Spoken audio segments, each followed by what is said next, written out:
Hello friends. So today we are going to start with third lecture of Prevention of Money Laundering Act 2002. ठीक है। अभी तक हम लोग ने क्या क्या देखा। सबसे पहले मनी लॉन्ड्रिंग का मतलब conversion of black money into white money, फिर प्रोसेस ऑफ मनी लॉन्ड्रिंग, फिर उसका इम्पैक्ट सोसाइटी पे, फिर ग्लोबल इनिशिएटिव्स जैसे कि FATF financial action task force, फिर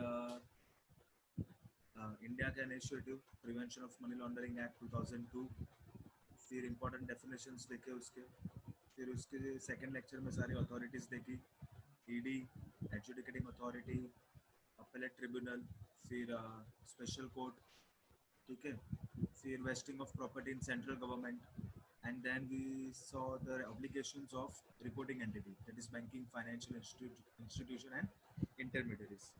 So today we are going to start with third lecture of prevention of money laundering act 2002. इसमें क्या है बेसिकली जो भी रिमेनिंग टॉपिक्स है, छोटे छोटे टॉपिक्स है जो भी अभी चैप्टर में, वो सारे कवर करेंगे। ओके, सारे अभी छोटे टॉपिक्स बाकी है चैप्टर के, तो ये लेक्चर में हम लोग कवर करेंगे। Now start with summon searches and seizures etcetera. Okay, so summon searches and seizures is basically how to summon any person or how to search and how to seize the property. They have given a particular process in this.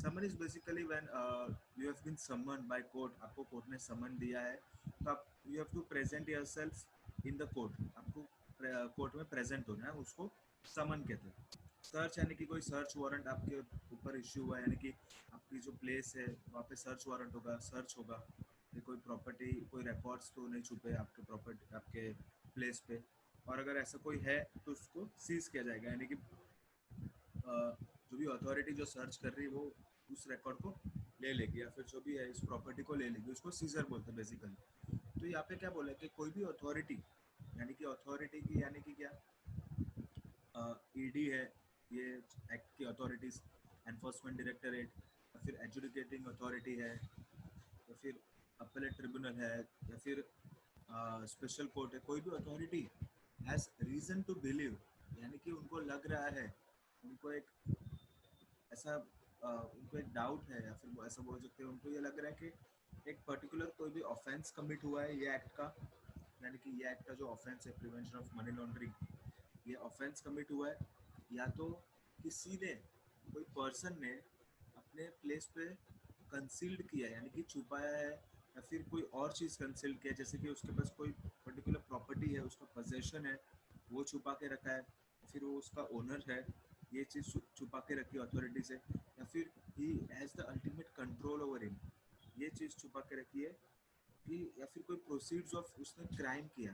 Proceeds of crime यानी कि हमने देखा था कोई भी property which is derived as a result of criminal activity, यानी कि उसके पास क्रिमिनल एक्टिविटी करके, यानी कि मनी लॉन्ड्रिंग करके उसके पास जो भी उसकी प्रॉपर्टी आई है, जो भी उसका पैसा है, या फिर वैल्यू ऑफ सच प्रॉपर्टी, या फिर कोई उसके रिलेटिंग रिकॉर्ड्स जो उसने छुपा के रखे हैं, और अथॉरिटी को लग रहा है कि ये पर्टिकुलर पर्सन ने या तो ऑफेंस कमिट किया है, या तो फिर कंसील्ड किया है पोजेशन, ओनरशिप या कंट्रोल ऑफ रिकॉर्ड्स और प्रोसीड्स ऑफ क्राइम, तो वो क्या कर सकता है, सर्च कर सकता है और सीज कर सकता है।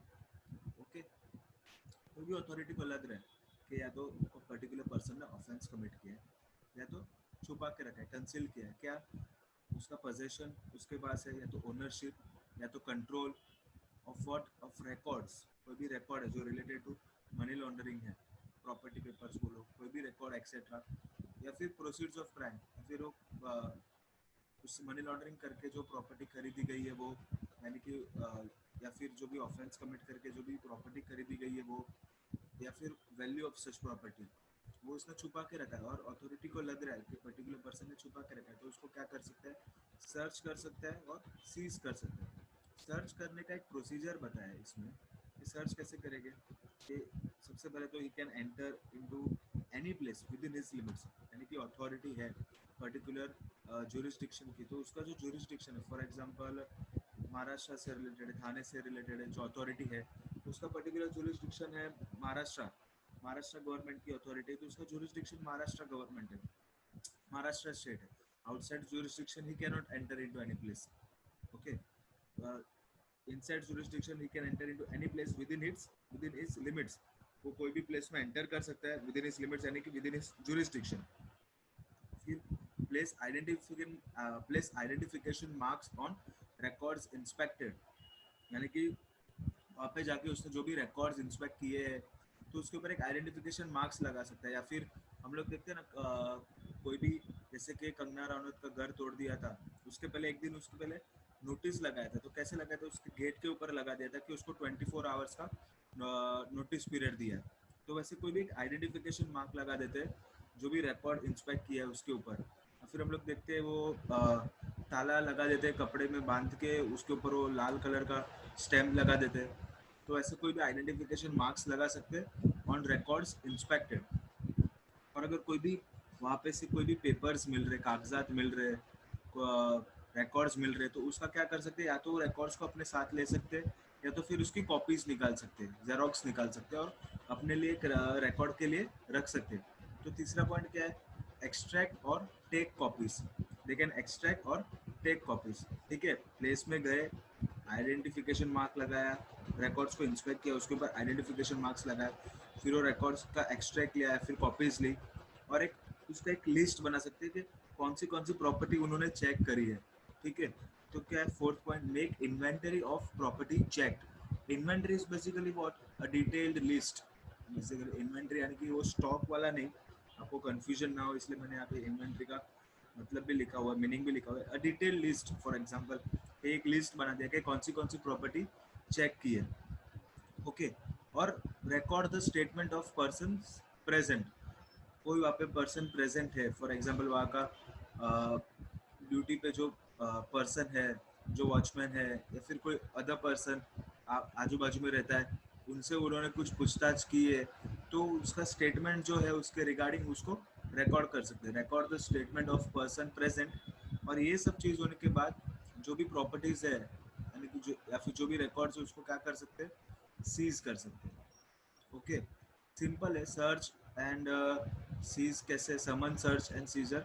कोई भी अथॉरिटी हो, रीजन है टू बिलीव, यानी कि वो लोग को लग रहा है, शक हो रहा है, डाउट हो रहा है, या फिर उनके पास कुछ रीजन चाहिए बिलीव करने के लिए कि ऑफेंस कमिट हुआ है बाय एनी पर्सन.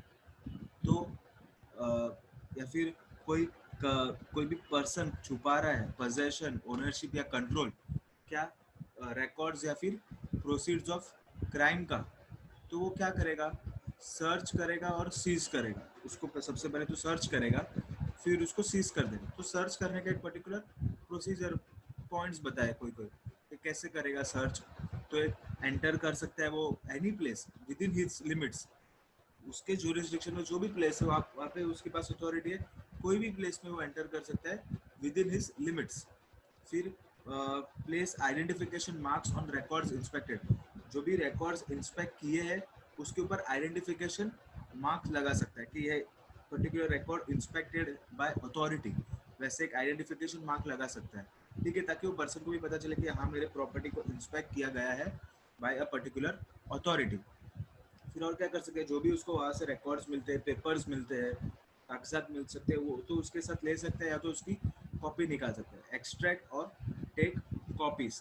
ठीक है, और एक लिस्ट बना सकते हैं जो भी प्रॉपर्टी चेक की है. Make inventory of property check and record the statement of person present. जो भी पर्सन वहाँ पे प्रेजेंट है उसका स्टेटमेंट रिकॉर्ड कर सकता है.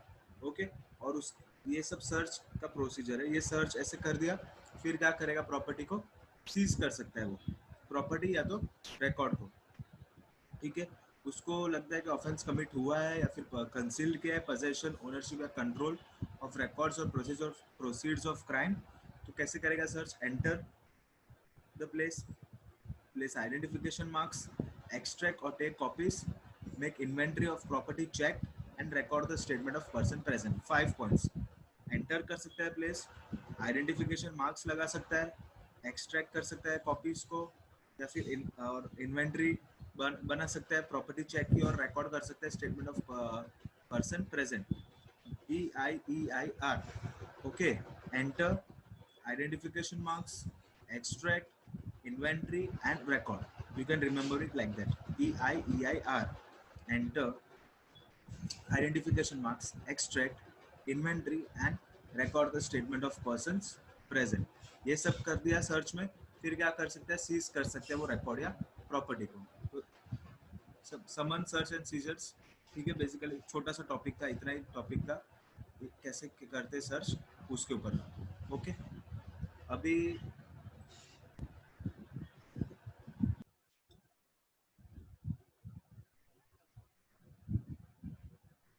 अभी हम नेक्स्ट टॉपिक देखेंगे, रिटेंशन ऑफ प्रॉपर्टी और रिकॉर्ड्स, ठीक है, ये समझा, समन सर्च एंड सीजर्स एक्सेट्रा। अभी देखेंगे रिटेंशन ऑफ प्रॉपर्टी, यानी कि प्रॉपर्टी को रिटेन करने का क्या प्रोसीजर है। ओके, इट्स क्वाइट सिंपल, दो टॉपिक्स है इससे रिलेटेड, एक है रिटेंशन ऑफ प्रॉपर्टी एंड दूसरा है retention of records. Okay, so both the topics are more और लेस सिमिलर। मैं सोच रहा था दोनों को साथ में ही लिख दूं, लेकिन थोड़ा बहुत डिफरेंस है, इसलिए दोनों के लिए दोनों को अलग लिखा है, बट आपको आपके लिए सेम प्रोसीजर है ऑलमोस्ट, बस दो तीन फर्क है जो आपको याद रखना है, सेम आंसर है almost. Okay, so retention of property, यानी कि रिटेंशन ऑफ प्रॉपर्टी कैसे करना है उसका प्रोसीजर दिया हुआ है यहाँ पे। अभी समझो कोई भी डायरेक्टर है, डायरेक्टर यानी कि एनफोर्समेंट डायरेक्टर, जो भी डायरेक्टर है या तो जो उसने ऑफिसर को ऑथोराइज किया है, उसको उसने प्रॉपर्टी ऑलरेडी उसको लग रहा है कि जैसे कि हमने देखा था पहले, ईडी को हैज रीजन टू बिलीव कि ऑफेंस कमिट हुआ है, या तो प्रोसीड्स ऑफ क्राइम कंसील्ड किया है, तो वो क्या करते हैं, प्रॉपर्टी को सीज कर देता है या तो फ्रीज कर देता है, ओके, फ्रोजन कर देता है। तो भी उनको लग रहा है और रीजन टू, ऑलरेडी डायरेक्टर या ऑफिसर ऑथोराइज ने प्रॉपर्टी को सीज किया है या तो फ्रीज किया है, यानी कि फ्रोजन किया है, and they have further reasons to believe कि, और भी उनको आगे लग रहा है, रीजन टू बिलीव है कि ये प्रॉपर्टी को हम लोग को और टाइम के लिए सीज करना पड़ेगा for the purposes of adjudication. अभी उसको एडजुडिकेटिंग अथॉरिटी को भेजने के लिए और वो एडजुडिकेशन करे, उसके लिए हमें एक फर्दर टाइम चाहिए, फर्दर और पीरियड के लिए हमें इतना टाइम चाहिए, ताकि इतने टाइम तक प्रॉपर्टी को सीज करना पड़ेगा या तो फ्रीजिंग, अगर और फ्रीज करना पड़ेगा, क्योंकि किस लिए, एडजुडिकेशन के लिए, ठीक है। लेकिन वो रीजन टू बिलीव जो है वो रिकॉर्डेड इन राइटिंग होना चाहिए, ओरल नहीं चलेगा, जो भी रीजंस है उनके लेजिटिमेट रीजंस होने चाहिए, तो इसलिए वो रीजंस राइटिंग में होना चाहिए।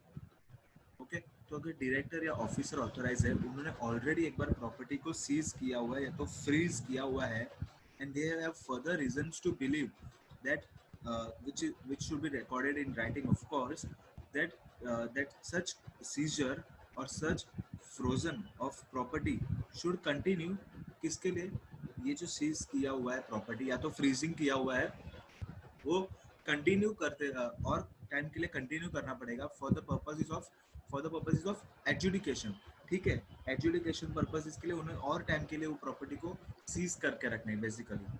तो वो क्या पास करेंगे, ऑर्डर फॉर रिटेंशन और फ्रीजिंग ऑफ प्रॉपर्टी, यानी कि अभी ऑर्डर उनके और उनको और पर्टिकुलर टाइम के लिए सीज करके रखना है या तो फ्रीज करके रखना है, तो वो लोग को क्या ऑर्डर पास करना पड़ेगा, ऑर्डर फॉर रिटेंशन और freezing of property.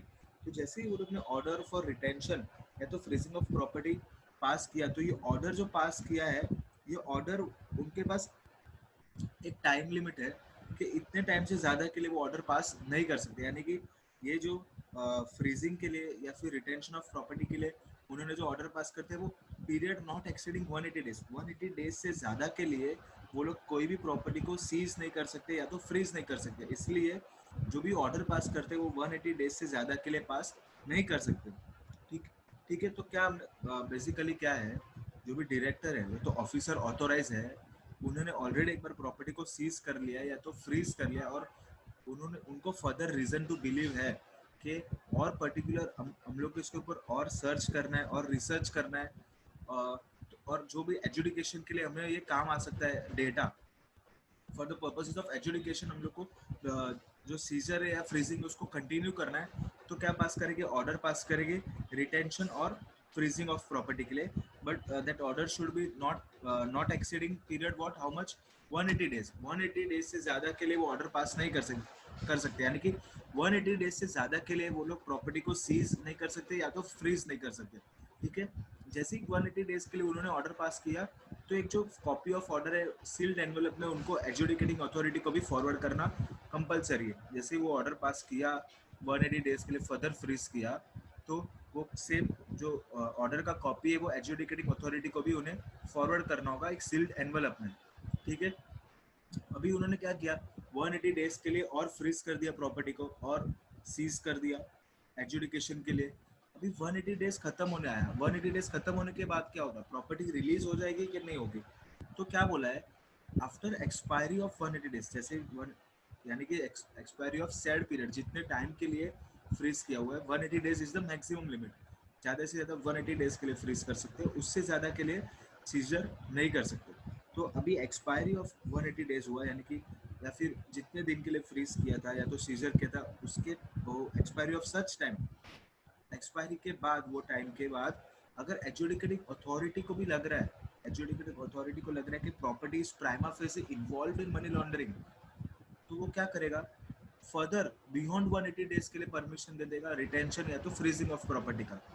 Already 180 days के लिए तो रिटेंशन किया ही था, या फिर और प्रॉपर्टी को फ्रीज किया ही था, लेकिन वो 180 डेज के एक्सपायरी होने के बाद, कंप्लीट होने के बाद, अगर एडजुडिकेटिंग अथॉरिटी को भी लग रहा है कि नहीं property is involve in money laundering, तो वो क्या करेंगे कि वो फर्दर परमिशन देगा रिटेंशन और freezing of property for beyond 180 days by passing order of confiscation. Order of confiscation pass करेगा और 180 डेज से ज़्यादा के लिए भी वो क्या दे सकता है, परमिशन दे सकता है रिटेंशन और फ्रीजिंग ऑफ प्रॉपर्टी के लिए। और उसको लग रहा है कि property is not involve in money laundering, तो क्या ऑर्डर पास करेगा रिलीज कर देने का, प्रॉपर्टी को क्या बोलेगा, रिलीज कर देगा। ठीक है, order of releasing the property.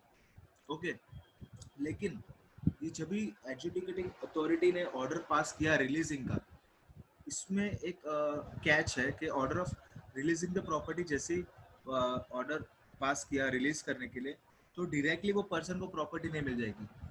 लेकिन इसमें डायरेक्टर जो है या फिर जो ऑफिसर ऑथोराइज है, उसके पास एक राइट है कि ऑर्डर ऑफ रिलीज पास करने के बाद भी 90 डेज तक वो प्रॉपर्टी अपने पास रखे, क्योंकि उसको लग रहा है कि नहीं मेरे को अपील करना है अपीलेट ट्रिब्यूनल को। डायरेक्टर के पास भी एक राइट होता है to go against adjudicating authority, तो वो क्या करेगा, वो अपील कर सकता है अपीलेट ट्रिब्यूनल के पास। उसको लग रहा है नहीं प्रॉपर्टी इन्वॉल्व है मनी लॉन्ड्रिंग में, ही सेटिस्फाइड, डायरेक्टर को लग रहा है कि प्रॉपर्टी तो भले एडजुडिकेटिंग अथॉरिटी ने ऑर्डर ऑफ रिलीजिंग पास किया, रिलीज प्रॉपर्टी को रिलीज करने के लिए ऑर्डर पास किया है, लेकिन डायरेक्टर या ऑफिसर ऑथोराइज को लग रहा है कि ये प्रॉपर्टी इन्वॉल्व है मनी लॉन्ड्रिंग में और उसको अपील करना है अपीलेट ट्रिब्यूनल में। तो एक बार ऑर्डर ऑफ रिलीज पास करने के बाद डायरेक्टर और 90 डेज के लिए अपने पास प्रॉपर्टी रख सकता है, फिर जिसमें वो अपील कर सकता है अपीलेट ट्रिब्यूनल को। अगर 90 डेज में उसने नहीं किया तो प्रॉपर्टी क्या करनी पड़ेगी, रिलीज करनी पड़ेगी। ठीक है, ओके, हम लोग वापस देखते हैं इस एक्ट को। रिटेंशन ऑफ प्रॉपर्टी, प्रॉपर्टी को रिटेन करना है यानी कि अपने पास रखना है, तो उसके लिए क्या प्रोसीजर है। सबसे पहले तो डायरेक्टर या तो जो ऑफिसर ऑथोराइज था, उन्होंने एक बार के लिए तो प्रॉपर्टी को सीज कर लिया क्योंकि उनको लग रहा है कोई ऑफेंस कमिट हुआ है। ठीक है, अभी उनको लग रहा है कि एडजुडिकेशन के लिए काम आएगा ये, फर्दर एडजुडिकेशन करने के लिए कंटिन्यू करना पड़ेगा सीजर या फ्रीजिंग ऑफ प्रॉपर्टी। तो कैसे कर सकते हैं, एक ऑर्डर पास करेंगे, ऑर्डर फॉर रिटेंशन और फ्रीजिंग ऑफ प्रॉपर्टी, जो ऑर्डर में वो लोग 180 डेज से ज़्यादा के लिए और फ्रीज नहीं कर सकते या तो और सीजर नहीं कर सकते। अभी 180 डेज के लिए से ज़्यादा के लिए नहीं कर सकते। ठीक है, सिंपल है, एक बार सीज कर दिया प्रॉपर्टी को, अभी उनको लग रहा है कि और कंटिन्यू करना पड़ेगा सीजर, तो ऑर्डर पास किया, 180 डेज से ज़्यादा के लिए ऑर्डर पास नहीं कर सकते, 180 डेज मैक्सिमम तक सीज कर सकते, इतना हुआ। और वो जो ऑर्डर है वो फॉरवर्ड किसको कर देने का, एडजुडिकेटिंग अथॉरिटी को भी। अभी 180 डेज के कंप्लीट होने के बाद अभी एडजुडिकेटिंग अथॉरिटी को भी लग रहा है कि property is involve in money laundering, तो क्या पास करेगा, ऑर्डर ऑफ कॉन्फिस्केशन, और बियॉन्ड 180 डेज वो परमिशन दे देगा सीजर के लिए, प्रॉपर्टी को सीज करने के लिए। ठीक है, सिंपल है। अभी 180 डेज कंप्लीट होने के बाद अगर एडजुडिकेटिंग अथॉरिटी को लग रहा है कि नहीं प्रॉपर्टी इन्वॉल्व नहीं है मनी लॉन्ड्रिंग में, तो क्या करेगा, order of release the property pass, property release करने के लिए order of releasing the property pass करेगा, बोलेगा प्रॉपर्टी रिलीज कर दो, ऑर्डर पास कर देगा। लेकिन प्रॉपर्टी रिलीज करने के ऑर्डर पास करने के बावजूद भी डायरेक्टर के पास राइट है कि वो 90 डेज तक प्रॉपर्टी को रिलीज ना करे और विथहोल्ड अपने पास रख के रखे, ताकि वो 90 डेज के अंदर क्या कर सके, अपील कर सके किधर, अपीलेट ट्रिब्यूनल में। ओके, 90 डेज तक उसके पास टाइम होता है अपील करने के लिए अपीलेट ट्रिब्यूनल में। तो 90 डेज तक वो ऑर्डर को क्या कर सकता, प्रॉपर्टी को क्या कर सकता है, अपने पास फ्रीज करके रख सकता है। ओके, बहुत ही सिंपल है, समझा आपको? सबसे पहले डायरेक्टर ने फ्रीज कर दिया, डायरेक्टर या तो ऑफिसर ऑथोराइज ने फ्रीज कर दिया या तो सीजर कर दिया, सीज कर दिया, ठीक है, प्रॉपर्टी को। अभी उसको लग रहा है कि एजुकेशन के लिए मेरे को और टाइम के लिए उसको सीज करके रखना पड़ेगा, और टाइम के लिए सीज करके रखना पड़ेगा। तो उसने क्या किया, ऑर्डर पास किया, और ऑर्डर में वो मैक्सिमम कितने टाइम तक सीज कर सकता है, 180 डेज के लिए। तो और 180 डेज के लिए उसने सीज किया। अभी 180 डेज कंप्लीट होने के बाद एजुकेटिंग अथॉरिटी को लग रहा है कि प्रॉपर्टी इन्वॉल्व है मनी लॉन्ड्रिंग में, तो एजुकेटिंग अथॉरिटी क्या पास करेगा, ऑर्डर फॉर कॉन्फिस्केशन, जिसमें वो 180 डेज से ज्यादा के लिए परमिशन देगा सीज करने के लिए प्रॉपर्टी को। और उसको लग रहा है कि प्रॉपर्टी इन्वॉल्व नहीं है मनी लॉन्ड्रिंग में, तो क्या पास करेगा, order to release the property. लेकिन ये रिलीज करने के बाद भी डायरेक्टर के पास राइट है कि वो 90 डेज तक रिलीज नहीं करेगा, और वो 90 डेज के अंदर अंदर वो क्या कर सकता है, अपील कर सकता है अपीलेट ट्रिब्यूनल को, क्योंकि उसको लग रहा है कि नहीं प्रॉपर्टी इन्वॉल्व है मनी लॉन्ड्रिंग में। ठीक है, तो वो क्या कर, उसके पास टाइम है 90 डेज तक का। अगर उस विद इन 90 डेज में उसने अपील कर दिया अपीलेट ट्रिब्यूनल को, तो वो प्रोसेस चालू होगा। लेकिन 90 डेज तक अपील नहीं किया तो उसको क्या करना पड़ेगा, प्रॉपर्टी रिलीज करना पड़ेगा। ओके, तो 90 डेज तक वो प्रॉपर्टी रिलीज नहीं कर सकता है, रिलीज ऑर्डर पास करने के बावजूद भी, और वो अपील क्या कर सकता है, अपीलेट ट्रिब्यूनल में। ओके, सिंपल है, ये था रिटेंशन ऑफ प्रॉपर्टी, कैसे रिटेन करके रखते हैं। अभी retention of records, retention of records में क्या है, बेसिकली सेम है।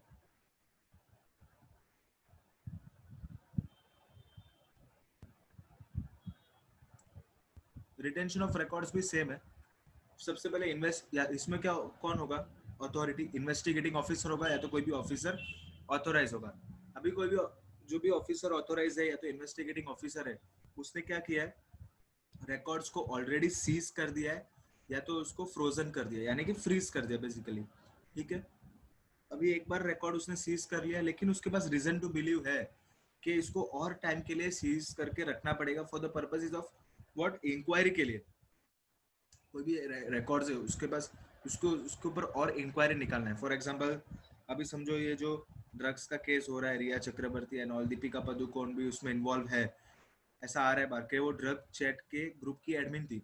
अभी ये जो भी रिकॉर्ड्स उनके पास आते हैं, ये जो सारे व्हाट्सएप के चैट्स वगैरह फॉर एग्जांपल रिकॉर्ड्स, तो ये उनके ऊपर रिसर्च करने के लिए, डेटा स्टडी करने के लिए कि किस किस से चैटिंग की, क्या चैटिंग की है, क्या रिकॉर्ड्स है, या फिर उसके जो क्रेडिट कार्ड की डिटेल्स है, कहाँ कहाँ यूज़ किया है पैसा, ये सारा एक टाइम लगता है ना उनको भी, एक डिराइव करने के लिए, कंक्लूजन डिराइव करने के लिए।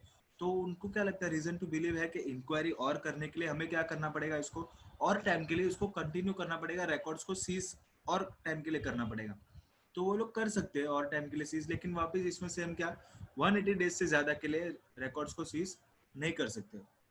अभी ये जो 180 डेज के अंदर है ना, जिसका रिकॉर्ड है ऑलरेडी जो पर्सन का, फॉर एग्जांपल किसी पर्सन का से फॉर एग्जांपल कोई सेल डीड है रिकॉर्ड्स में, या तो कोई इंपॉर्टेंट डॉक्यूमेंट्स है, वो सीज कर दिया है, लेकिन उसको भी डे टू डे लाइफ में अभी 180 डेज, एक 6 महीने का टाइम हो गया, यानी कि बहुत ज़्यादा टाइम हो गया, 6 महीने के लिए उसको भी कोई काम आ सकता है ना, उसका डॉक्यूमेंट उसका काम का रहेगा। तो लाइक, तो वो टाइम के अंदर उसको परमिशन है कि वो उसकी कॉपीज ले सकता है रिकॉर्ड्स की, ताकि उसका अगर जो कुछ काम है ये 180 डेज के अंदर जब तक प्रूव नहीं हुआ है कि मनी लॉन्ड्रिंग में इन्वॉल्व है, तब तक उसका कुछ काम नहीं रुकना चाहिए। ओके, तो ये जो 180 डेज के लिए और पीरियड को एक्सीड कर सकते हैं, लेकिन ये 180 डेज के अंदर जो पर्सन का रिकॉर्ड्स सीज किए वो क्या कर सकते हैं, कॉपीज ले सकते हैं अपनी रिकॉर्ड्स की। ओके, अभी उनको रीजन था कि और इंक्वायरी के लिए उसको कंटिन्यू करना पड़ेगा रिकॉर्ड्स को सीज, तो 180 डेज के लिए और सीज किया। अभी 180 डेज खत्म होने के बाद क्या, वापस वही सेम, कि अगर ए यानी कि adjudicating authority is satisfied that records are required for adjudication, यानी कि एजुकेटिंग अथॉरिटी को लग रहा है कि नहीं एजुकेशन के लिए ये रिकॉर्ड्स रिक्वायर्ड है और एजुकेशन पर्पस के लिए, तो क्या करेगा, ऑर्डर ऑफ कॉन्फिस्केशन पास करेगा और वो जो उसको परमिशन और परमिट करेगा कि ये जो रिटेंशन है रिकॉर्ड का 180 डेज से भी ज्यादा दिन के लिए हो। ओके, एजुकेटिंग अथॉरिटी को भी लग रहा है 180 डेज कंप्लीट होने के बाद कि नहीं, ये रिकॉर्ड्स फर्दर एजुकेशन के लिए और इसके ऊपर एजुकेशन के लिए तो फिर इंक्वायरी के लिए इसको सीज करना पड़ेगा, तो वो 180 डेज से ज्यादा के लिए परमिशन दे देगा सीज करने के लिए by passing what, order of confiscation. और उसको लग रहा है कि नहीं अभी नहीं रिक्वायर्ड है एजुकेशन के लिए, it is not required for education, तो क्या पास करेगा, रिलीज करने का ऑर्डर पास करेगा कि उसको रिकॉर्ड्स को रिलीज कर दो, order of releasing the records. लेकिन वापस वही कि order of releasing the records pass करने के बाद भी डायरेक्टर या फिर जो ऑफिसर ऑथोराइज है, यानी कि इन्वेस्टिगेटिंग ऑफिसर है या फिर जो भी ऑफिसर ऑथोराइज है, वो फिर भी 90 डेज के लिए रिलीज प्रॉपर्टी नहीं करेगा, अपने पास रख सकता है, विथहोल्ड द रिलीज, यानी कि वो रिलीज नहीं करेगा रिलीज और अपने पास रख सकता है for the purpose of what, for the purpose of appeal, ताकि वो अपील कर सके अपीलेट ट्रिब्यूनल में। 90 डेज के लिए उसके पास टाइम होता है अपील करने का अपीलेट ट्रिब्यूनल में। प्रोवाइडेड डायरेक्टर और ऑफिसर ऑथोराइज में withhold release for period of 90 days for appeal to appellate tribunal. ठीक है, order of releasing the records pass किया, उसके बाद भी 90 डेज तक वो रिलीज नहीं करेगा, ऐसा उसके पास ऑप्शन है, एक राइट है, क्योंकि वो उसके दौरान उसको वो क्या कर सकता है, अपील कर सकता है अपीलेट ट्रिब्यूनल में।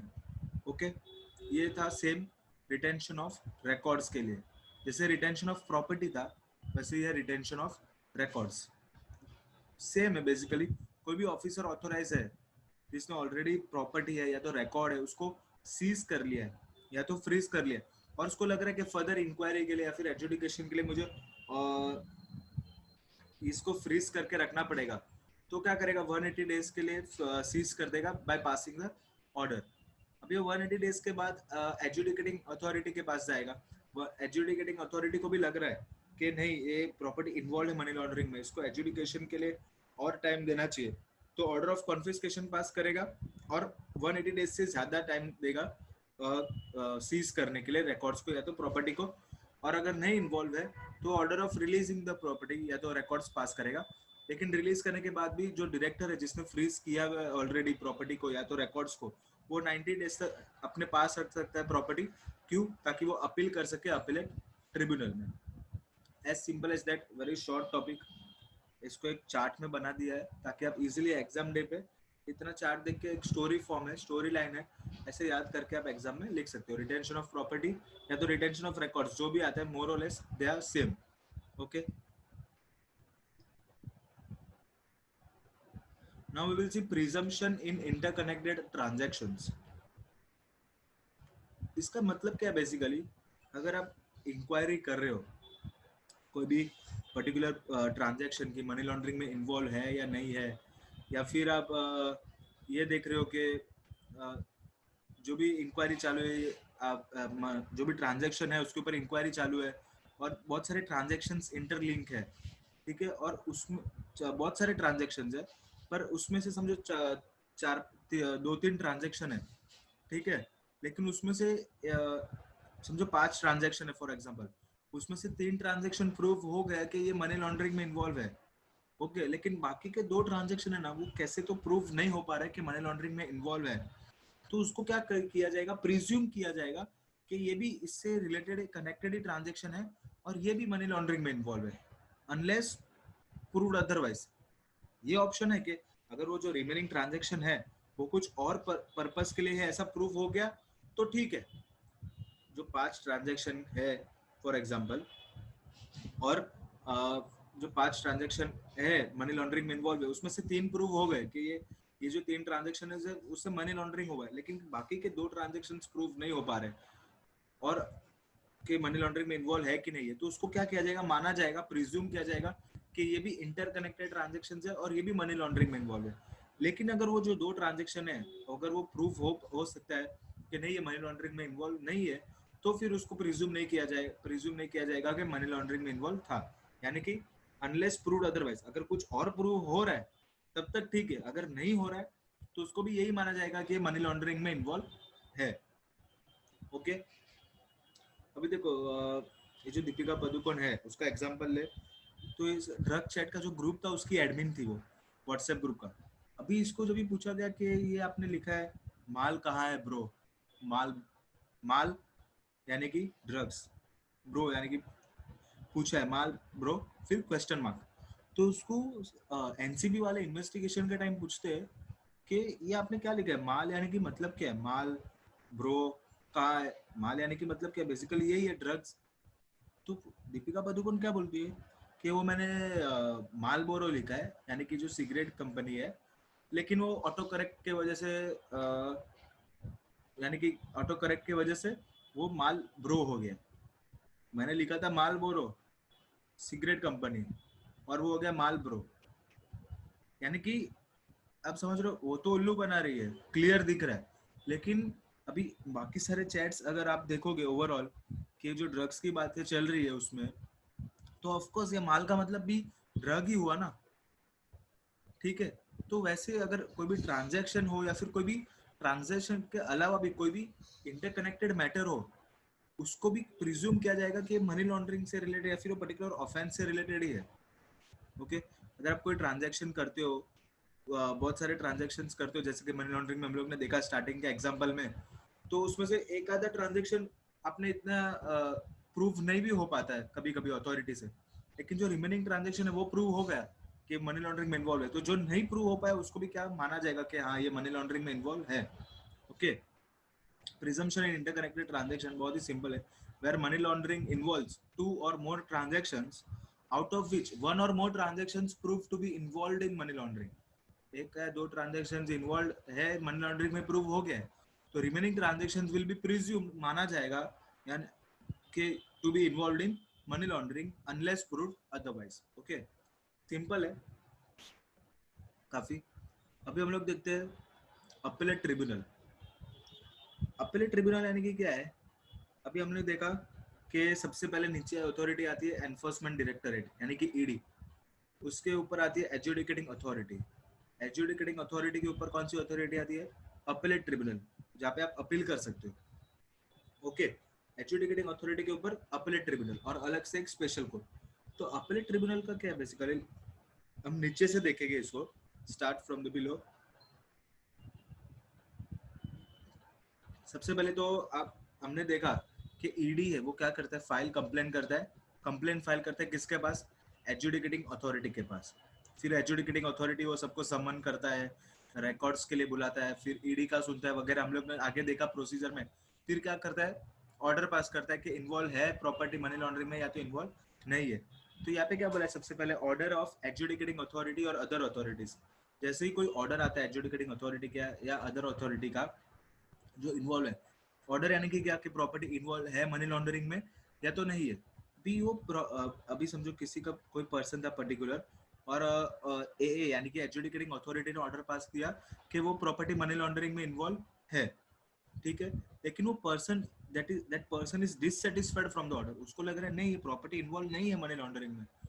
तो भी उसके पास क्या ऑप्शन है, कुछ तो ऑप्शन होगा, जैसे कि अभी एडजुडिकेटिंग अथॉरिटी ने बोल दिया कि प्रॉपर्टी इन्वॉल्व है मनी लॉन्ड्रिंग में, तो उसका राइट अफेक्ट हो रहा है ना कि एक फर्दर अपील के लिए। तो अगर वो डिससेटिस्फाइड है with the order of adjudicating authority, तो वो किसके पास जा सकता है, एडजुडिकेटिंग की अथॉरिटी के ऊपर कौन है, अपीलेट ट्रिब्यूनल। अपीलेट ट्रिब्यूनल, और अपीलेट ट्रिब्यूनल ये एक्ट में कौन है, appellate tribunal of this act is nothing but the appellate tribunal of, जो ये एक्ट का अपीलेट ट्रिब्यूनल है ना, अपीलेट ट्रिब्यूनल जो ये एक्ट के लिए माना जाएगा, वो अपीलेट ट्रिब्यूनल किसका होगा, तो appellate tribunal of smugglers and foreign exchange manipulators for feature of property act 1976। Basically appellate tribunal of smugglers and foreign exchange manipulators act 1976। यानी कि हर एक एक्ट का जो अपीलेट ट्रिब्यूनल होता है ना, अभी बहुत सारे एक्ट्स हैं, ठीक है, बहुत सारे एक्ट्स, अभी हर एक का appellate tribunal banana is very difficult. कितने अपीलेट ट्रिब्यूनल बनाए इंडिया में, तो कॉमन अपीलेट ट्रिब्यूनल होता है जो बहुत सारे एक्ट्स के लिए कॉमन होता है कि ये अपीलेट ट्रिब्यूनल है, ये एक्ट को ये कवर करेगा। तभी ये जो प्रिवेंशन ऑफ मनी लॉन्ड्रिंग के लिए जो अपीलेट ट्रिब्यूनल है, वो किसके अंदर आएगा, अपीलेट ट्रिब्यूनल ऑफ स्मगलर्स और फॉरेन एक्सचेंज मैनिपुलेटर्स एक्ट है ना, उसका जो अपीलेट ट्रिब्यूनल है वही prevention of money laundering act के लिए अपीलेट ट्रिब्यूनल है, ठीक है। कभी एडजुडिकेटिंग अथॉरिटी ने कोई ऑर्डर पास किया मेरे अगेंस्ट के मनी लॉन्ड्रिंग में प्रॉपर्टी मेरा इन्वॉल्व है, and I am dissatisfied with the order, मैं सेटिस्फाइड नहीं हूँ कि मेरा प्रॉपर्टी इन्वॉल्व है ही नहीं मनी लॉन्ड्रिंग में, तो मैं किसके पास जाऊंगा? अपीलेट ट्रिब्यूनल के पास जाऊंगा। अपीलेट ट्रिब्यूनल क्या करता है? Hears appeal against the order of adjudicating authority, या तो जो अथॉरिटी जिसने ऑर्डर पास किया, जो भी ऑर्डर पास किया एडजुडिकेटिंग अथॉरिटी ने मेरे खिलाफ, तो जो भी ऑर्डर पास किया उसके अगेंस्ट में जो अपील है वो कौन हियर करता है? Appellate tribunal. Okay, adjudicating authority का ऑर्डर आया, I am not satisfied with their order, I went to appellate tribunal. What will appellate tribunal do? They will hear appeal against the order of adjudicating authority. अभी मैंने appellate tribunal के पास गया कि I am not satisfied with the order of adjudicating authority, my property is not involved in money laundering, ऐसे करके मैंने सब रीजंस दिए, मैंने बताया कि नहीं प्रॉपर्टी मेरा इन्वॉल्व है ही नहीं, फिर भी ऐसा ऑर्डर पास कर दिया है, ये वो मैंने सारे मेरे रीजंस दिए। अभी अपीलेट ट्रिब्यूनल ने क्या बोला? अपीलेट ट्रिब्यूनल ने देखा हाँ ये ट्रांजैक्शन है, उन्होंने भी अपनी रिसर्च की। अभी अपीलेट ट्रिब्यूनल को भी लग रहा है कि मेरी प्रॉपर्टी इन्वॉल्व है मनी लॉन्ड्रिंग में। अपीलेट ट्रिब्यूनल को भी लग रहा है, उसने भी क्या ऑर्डर पास किया कि मेरी property, my property is involve in money laundering. तो मैं क्या कर सकता हूँ अभी? अभी वापस आई am dissatisfied with the order of appellate tribunal also, तो भी मेरे पास क्या ऑप्शन है? एडजुडिकेटिंग अथॉरिटी ने बोला कि मेरा प्रॉपर्टी इन्वॉल्व है मनी लॉन्ड्रिंग में, आई am dissatisfied with your order, now I am अभी मैं किसके पास गया? अपीलेट ट्रिब्यूनल के पास गया। अपीलेट ट्रिब्यूनल को भी लग रहा है कि मेरा प्रॉपर्टी इन्वॉल्व है। अपीलेट ट्रिब्यूनल जो अपील सुनता है किसके खिलाफ? एडजुडिकेटिंग अथॉरिटी के ऑर्डर के खिलाफ, तो उसके पास गया तो उसको भी लग रहा है कि मेरा प्रॉपर्टी इन्वॉल्व है मनी लॉन्ड्रिंग में, तो मैं किसके पास गया? Now I am dissatisfied with their order also, तो भी मेरे पास क्या ऑप्शन है? मैं किसके पास जाऊंगा? हाई कोर्ट के पास। हाई कोर्ट क्या करता है? दे will hear appeal against the order of appellate tribunal. अगर अपीलेट ट्रिब्यूनल जो ऑर्डर पास करता है एडजुडिकेटिंग अथॉरिटी, उसके अगेंस्ट में अपील हियर करता है, तो हाई कोर्ट किसके अगेंस्ट में अपील हियर करेगा? जो ऑर्डर पास किया अपीलेट ट्रिब्यूनल में। ठीक है, तो अभी मेरे पास ऑप्शन है, मैं हाई कोर्ट के पास जाता हूँ, here which will hear appeal against the order of appellate tribunal. Appellate tribunal जो ऑर्डर पास किया है उसके अगेंस्ट में वो अपील्स हियर करता है, तो मैं अपील करता हूँ हाई कोर्ट को कि I am dissatisfied with the order of appellate tribunal. Basically हमको पता है ना, हमारे कंट्री में एक चेन है, मजिस्ट्रेट, डिस्ट्रिक्ट कोर्ट, फिर हाई कोर्ट, फिर हाई कोर्ट के ऊपर सुप्रीम कोर्ट, सुप्रीम कोर्ट भी ना हो पाए तो कोई कोई केस में we can go to president. वैसे सब एक चेन है पूरा। तो अभी इस पे भी है अपीलेट ट्रिब्यूनल का, अगर I am dissatisfied with the order of adjudicating authority, then I can go to appellate tribunal which will hear appeal against the order of adjudicating authority, यानी कि एडजुडिकेटिंग अथॉरिटी ने जो ऑर्डर पास किया है उसके against में appeal here करेगा। और उससे भी मैं डिससेटिस्फाइड हूँ तो मैं कहाँ जा सकता हूँ? हाई कोर्ट में जा सकता हूँ। जो अपील हियर करेगा किसके ऑर्डर के खिलाफ? अपीलेट ट्रिब्यूनल के ऑर्डर के खिलाफ। ओके, सिंपल है, जस्ट नॉलेज पर्पस के लिए है appellate tribunal. Okay, appellate tribunal clear है? एम आई कम्युनिकेटिंग? एम आई कम्युनिकेटिंग गाइस? बहुत छोटे छोटे कॉन्सेप्ट से आराम से इसको समझेंगे ना, बहुत ही इजी है। भी स्पेशल कोड, स्पेशल कोड क्या है?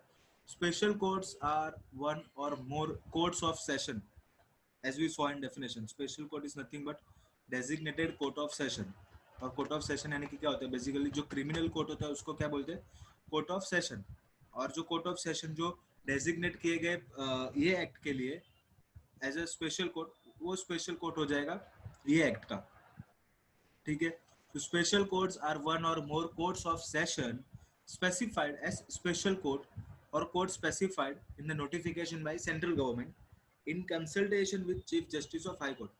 सेंट्रल गवर्नमेंट जो भी कोर्ट को स्पेसिफाई करती है स्पेशल कोर्ट ये एक्ट के लिए बाय नोटिफिकेशन या फिर directly as a special court, जो भी स्पेसिफाई करती है in consultation with chief justice of high court. Chief court of session designate करने के पहले वो chief justice of high court जो होता है, हाई कोर्ट का जो चीफ जस्टिस होता है उसका एक बार कंसल्टेशन ले लेती है, एक बार उसको कंसल्ट कर लेती है। तो central government after consulting chief justice of high court जो भी कोर्ट ऑफ सेशन को डेजिग्नेट करती है as a special court for this act, वो क्या हो जाएगा? Special court of this act. Okay, simple है। स्पेशल कोर्ट यानी कि क्या? Designated court of session. Designated जो court of session, court of session यानी कि क्रिमिनल कोर्ट, जो भी क्रिमिनल कोर्ट ये एक्ट के लिए डेजिग्नेट किया गया कि ये एक्ट के रिलेटेड ही उसको केसेस देखने हैं, ताकि ये एक्ट के जो केसेस का जो जजमेंट है उसका रिकवरी, उसका फास्ट जजमेंट आए। ओके, तो जो भी डेजिग्नेट किए कोर्ट ऑफ सेशन, डेजिग्नेट यानी कि क्या, डेजिग्नेट कौन करेगा, सेंट्रल गवर्नमेंट करेगा। Central government after consulting chief justice of high court. Very simple. Special courts are nothing but are one और more courts of session specified as special court or courts specified in the notification by central government in consultation with chief justice of high court. Now offense is triable by special court. अभी ये जो भी special court है बनती है, ये कौन से ऑफेंस का ट्रायल अपने कोर्ट में कर सकती है ना। Offence is tribal by special court.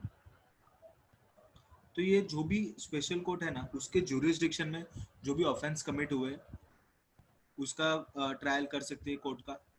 Okay, या फिर कभी कोई कंप्लेंट, कोई अथॉरिटी जो ऑथोराइज है उसने अगर कोई कंप्लेंट फाइल किया है स्पेशल कोर्ट में, तो उसका ऑफेंस ट्रायल कर सकती है। सिंपल है। Offence is tribal by special court में क्या है, कौन से ऑफेंस ट्राई कर सकती है स्पेशल कोर्ट। एक तो जो उसके ज्यूरिसडिक्शन में हुए, ऑफ कोर्स वही ट्राई, उसके उधर ही ट्रायल होगा उसका, उसके ज्यूरिसडिक्शन में जो भी ऑफेंस हुए। When offences are committed within its jurisdiction, या फिर when complaint made by an authority authorise है, फिर कोई भी अथॉरिटी जो ऑथराइज है इसके रिगार्डिंग उसने कोई कंप्लेंट फाइल किया है स्पेशल कोर्ट में, तो उसका ऑफेंस ट्रायल करेगी। सिंपल है। offense is triable by special court when offense is committed within its jurisdiction or when complaint made by an authority authorized. Okay, now offense to be cognizable and non bailable। इसमें कैसा है,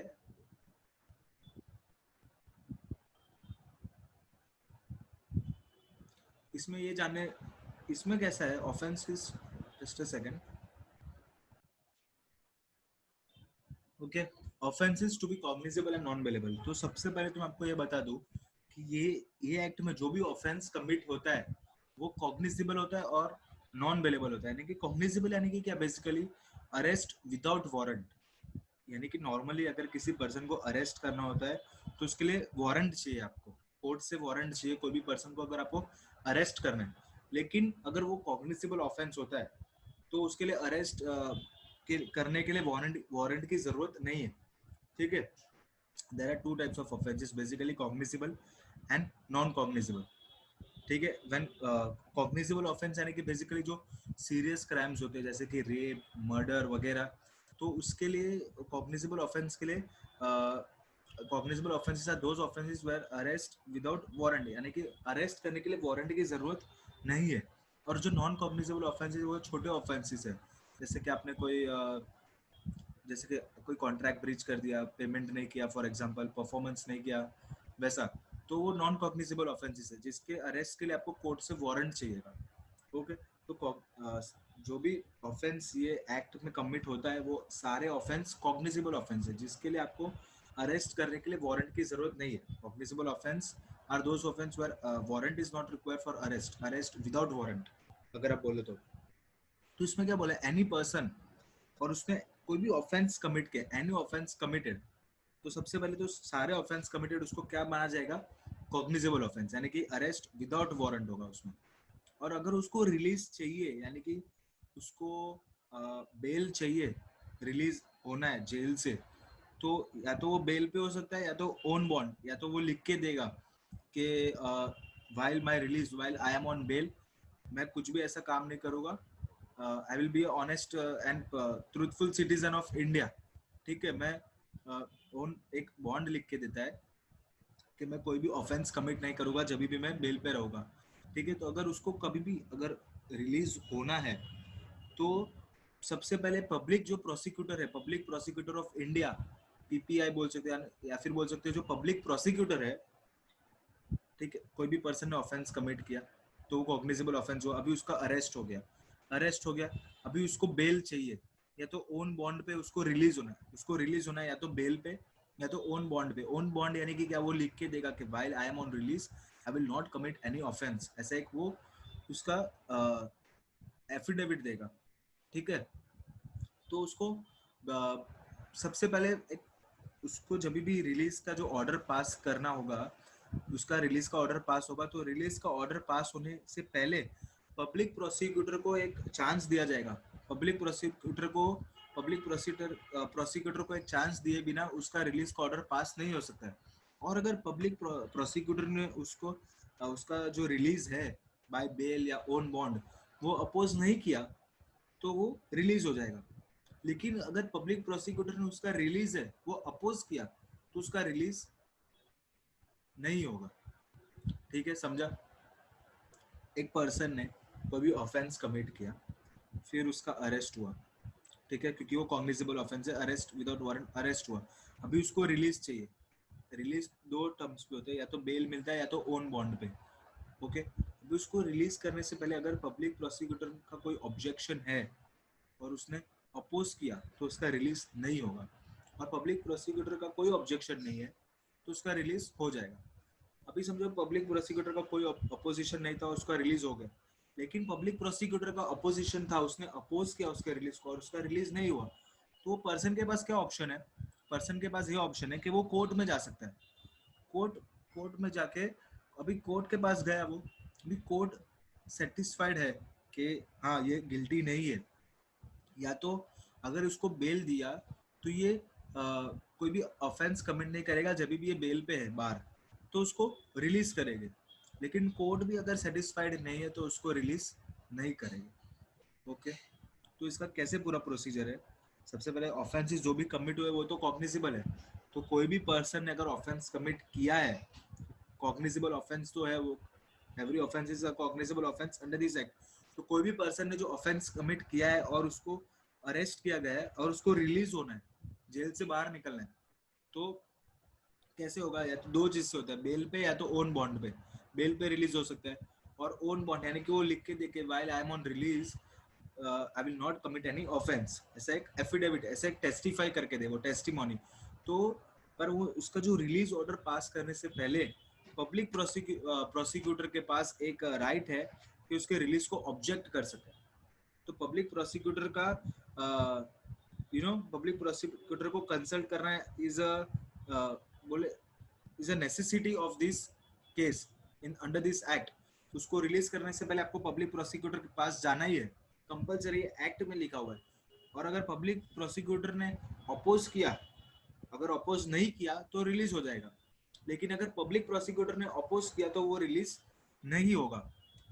okay, अभी public prosecutor ने उसका oppose किया, अभी public prosecutor ने उसका अपोज किया और वो उसका रिलीज नहीं हुआ, तो वो पर्सन के पास क्या ऑप्शन है? वो जा सकता है कोर्ट के पास। और अगर कोर्ट को सेटिस्फाइड है, कोर्ट इज सेटिस्फाइड, कोर्ट को लग रहा है कि हाँ ये गिल्टी नहीं है, या तो जब भी इसको हम लोग बेल देंगे और बेल के टाइम जब भी वो बाहर होगा जेल से तो कोई भी और ऑफेंस कमिट नहीं करेगा, ऐसा कोर्ट सेटिस्फाइड है, तो कोर्ट क्या करेगा? रिलीज ऑर्डर दे देगा, उसको रिलीज करो ऐसा बोल देगा, रिलीज ऑर्डर पास करेगा। लेकिन अगर कोर्ट भी नॉट सेटिस्फाइड है, कोर्ट भी सेटिस्फाइड नहीं है कि इसको रिलीज नहीं करना है, तो court when court is not satisfied तो वो रिलीज ऑर्डर पास नहीं करेगा, तो वो पर्सन रिलीज नहीं होगा। ओके, सिंपल है। सबसे पहले अगर उसको रिलीज होना है तो पब्लिक प्रोसिक्यूटर के पास जाना ही पड़ेगा। पब्लिक प्रोसिक्यूटर ने हाँ बोला तो रिलीज, ना बोला तो कोर्ट के पास जाओ। कोर्ट ने हाँ बोला तो रिलीज, ना बोला तो रिलीज नहीं होगा। As simple as that. लेकिन अगर इसमें एक ऑप्शन है, जो भी पर्सन जिसने ऑफेंस कमिट किया है, ठीक है, अगर वो 16 साल से कम उम्र का है, या फिर वो कोई वुमन है, या फिर वो कोई एक सिक पर्सन है जिसको कोई बीमारी है, या फिर वो इनफर्म है यानी कि फिजिकली या मेंटली स्ट्रांग नहीं है, या फिर उसने खुद नहीं बोल दिया था कि मैंने ऑफेंस कमिट किया है, अक्यूज्ड ऑन हिज ओन, या फिर वो को अक्यूज्ड है, बहुत सारे अक्यूज्ड है उसमें से वो एक अक्यूज्ड है। अब जब ये सारे पर्सन जो है, जो जिसकी एज लेस देन 16 है, उसकी उम्र 16 साल से कम है, या तो वो एक वुमन है, या तो वो कोई एक बीमारी से गुजर रहा है, या तो फिजिकली या मेंटली स्ट्रांग नहीं है, या तो जिसने खुद ने एक्सेप्ट कर दिया था कि वो एक अक्यूज्ड है, अक्यूज्ड ऑन हिज ओन, या फिर वो बहुत सारे अक्यूज में से खुद वो एक अक्यूज्ड है, को अक्यूज्ड है। अगर ये सारे पर्सन इन्वॉल्व है मनी लॉन्ड्रिंग में, ठीक है, अगर ये सारे पर्सन इन्वॉल्व है मनी लॉन्ड्रिंग में, और जो मनी लॉन्ड्रिंग का अमाउंट है, जो सम है, वो 1 करोड़ से कम है, ये सारे पर्सन जब इन्वॉल्व है मनी लॉन्ड्रिंग में और वो मनी लॉन्ड्रिंग का अमाउंट 1 करोड़ से कम है, तो उसको क्या मिल जाएगा? बेल मिल सकता है। ठीक है, नॉर्मली क्या कॉग्निजेबल ऑफेंस है, पब्लिक प्रोसिक्यूटर के पास जाना पड़ता है अगर बेल चाहिए तो। पर ये सब चीज में अगर वो पर्सन 16 साल से कम उम्र का है, वो लड़का या लड़की जो भी है, अगर वो कोई वुमन है या फिर उसको कोई बीमारी है, कोई बड़ी बीमारी है, वो सिक है, या फिर वो फिजिकली या मेंटली स्ट्रांग नहीं है, या फिर अक्यूज्ड ऑन हिज ओन और को अक्यूज्ड है, और जो सम इन्वॉल्व है मनी लॉन्ड्रिंग में वो 1 करोड़ से कम है, तो उसको बेल मिल सकता है। He will get a bail only if complaint is made in writing by director or authorized officer of central government or state government and special court directs such bail। उसको बेल मिलेगा, कभी मिलेगा जब special court बोलेगा, कि special court बोलेगा इसको bell आप दे दो। लेकिन स्पेशल कोर्ट भी कभी बोलेगा, वो डायरेक्टली कोई भी केस के लिए नहीं बोल सकता है कि ये केस में आप इसको बेल दे दो। जब स्पेशल कोर्ट के पास कोई कंप्लेंट आता है राइटिंग में, और कौन देगा वो कंप्लेंट राइटिंग में, कोई भी डायरेक्टर या जो ऑफिसर ऑथोराइज्ड है ऑफ सेंट्रल गवर्नमेंट और स्टेट गवर्नमेंट, अगर कोई डायरेक्टर है या फिर जो ऑफिसर ऑथोराइज है सेंट्रल गवर्नमेंट का, स्टेट गवर्नमेंट का, उसका कंप्लेंट आता है स्पेशल कोर्ट के पास, तभी स्पेशल कोर्ट उसको बेल दिला सकते हैं। Special court will direct the bail, मतलब स्पेशल कोर्ट बोलेगा हाँ इसको बेल दे दो।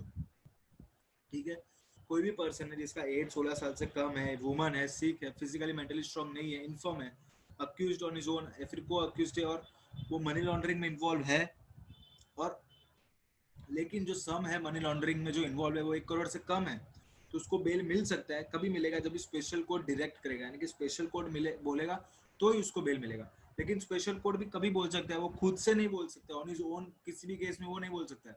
उसके पास अगर कोई कंप्लेंट आई है राइटिंग में, जो भी डायरेक्टर है या ऑफिसर ऑथोराइज है, तभी वो बोल सकता है। सिंपल। सबसे पहले तो हमने देखा कि अगर अरेस्ट किया गया और उसको रिलीज करना है तो पब्लिक प्रोसिक्यूटर को का बोले ना, पब्लिक प्रोसिक्यूटर के पास जाना ही पड़ेगा। उसने अपोज किया तो रिलीज नहीं होगा, और नहीं अपोज किया तो रिलीज हो जाएगा। और अगर अपोज किया तो वो किसके पास जा सकता है, कोर्ट के पास। कोर्ट ने अगर अपोज, कोर्ट इज सेटिस्फाइड के इज नॉट गिल्टी या फिर वो ऑफेंस कमिट नहीं करेगा बेल में, तो उसको रिलीज दे देगा। अगर कोर्ट भी सेटिस्फाइड है तो रिलीज नहीं दे सकता। लेकिन अगर वो पर्सन 16 साल से कम उम्र का है, या फिर वुमन है, सिक है, इन्फर्म है, अक्यूज्ड है या तो को अक्यूज्ड है, और जो सम इन्वॉल्व है मनी लॉन्ड्रिंग में वो 1 करोड़ से कम है, तो वो क्या स्पेशल कोर्ट उसको बेल दे सकता है, provided a complaint is made in writing by director या officer authorised. As simple as that. When offence is cognizable, तो ये एक प्रोसीजर फॉलो होता है उसके रिलीज के लिए, उसके बेल के लिए। सिंपल है। और इसमें ये बोला गया है, एक छोटा सा नोट है कि no police officer shall investigate into offence unless specifically authorised by central government. जब तक सेंट्रल गवर्नमेंट आपको ऑथोराइज नहीं करता है, तब तक कोई भी पुलिस ऑफिसर जो है ये ऑफेंस में वो इन्वेस्टिगेशन नहीं कर सकता। नॉर्मली कौन करता है ऑफेंस में investigation? Enforcement directorate, ED, director है जो एजुडिकेटिंग ऑफिसर है, एजुडिकेटिंग अथॉरिटी है, ये सब इन्वेस्टिगेट करते हैं। इन्वेस्टिगेटिंग ऑफिसर है जो भी, या फिर कोई ऑफिसर ऑथोराइज है not below the rank of deputy director, ये सब इन्वेस्टिगेशन करते हैं। ये सब हमने अथॉरिटी देखी, राइट। तो इसमें ये बोला गया कि जब तक सेंट्रल गवर्नमेंट स्पेसिफिकली ऑथोराइज नहीं करे, तब तक कोई भी पुलिस ऑफिसर ये जो ऑफेंस है उसमें इन्वेस्टिगेशन नहीं कर सकते। जो प्रिवेंशन ऑफ मनी लॉन्ड्रिंग से रिलेटेड जो ऑफेंस है उसमें इन्वेस्टिगेशन वो नहीं कर सकता। No police officer shall investigate into offence unless specifically authorised by home, central government. Okay, simple है। ये हमने देखा offences to be cognizable and non bailable. ऐसे बहुत सारे छोटे छोटे टॉपिक्स अभी आएंगे। अभी ये अग्रीमेंट विथ फॉरेन कंट्रीज। अभी कैसा है, देखो जैसे कि हमने देखा था एक बैंक ऑफ बड़ौदा का केस जिसमें मनी लॉन्ड्रिंग हुआ था। सारे जो फंड्स है इंडिया के वो रूट किए गए थे बैंक ऑफ मॉरिशस कंट्री में, क्योंकि मॉरिशस कंट्री क्या है, टैक्स सेवन कंट्री। अभी वो टैक्स सेवन कंट्री है तो सारे फंड्स उधर रूट कर दिए ताकि हमारा उसके ऊपर 30% टैक्स बच जाए।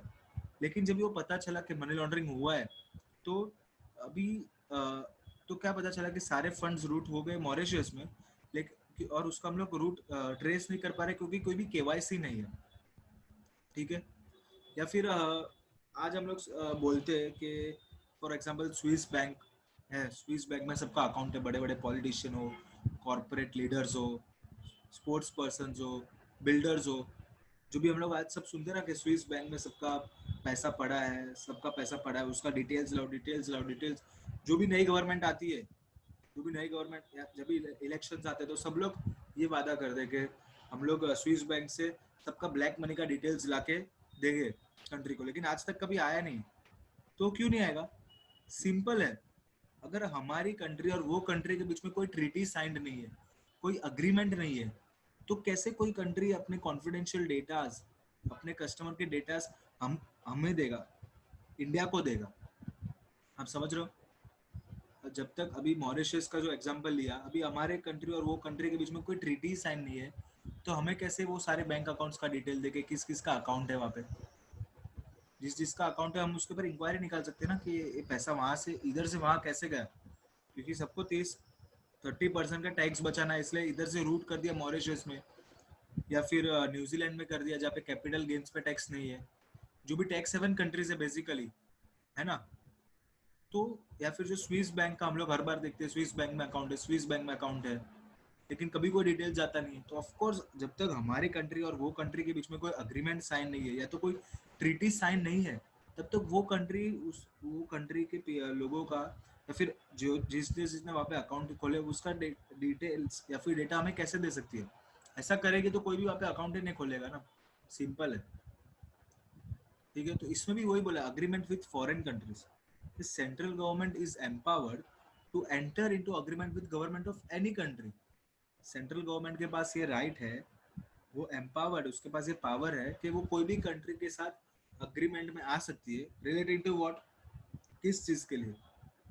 For enforcing provisions of this act. ठीक है, ये एक्ट के प्रोविजंस एनफोर्स करने के लिए, जैसे कि हमने ये बोला बेसिकली स्विस बैंक का बोला, यानी कि कोई एक्ट का प्रोविजन है और मतलब ये एक्ट में हम लोग कुछ इंक्वायरी करनी है, तो हमें कुछ डिटेल्स चाहिए उसका कि फॉर एग्जांपल उसके ट्रांजैक्शंस का जो आउटसाइड कंट्री उसने किए है, तो उस चीज़ के लिए हम अग्रीमेंट कर सकते हैं कोई कंट्री के साथ।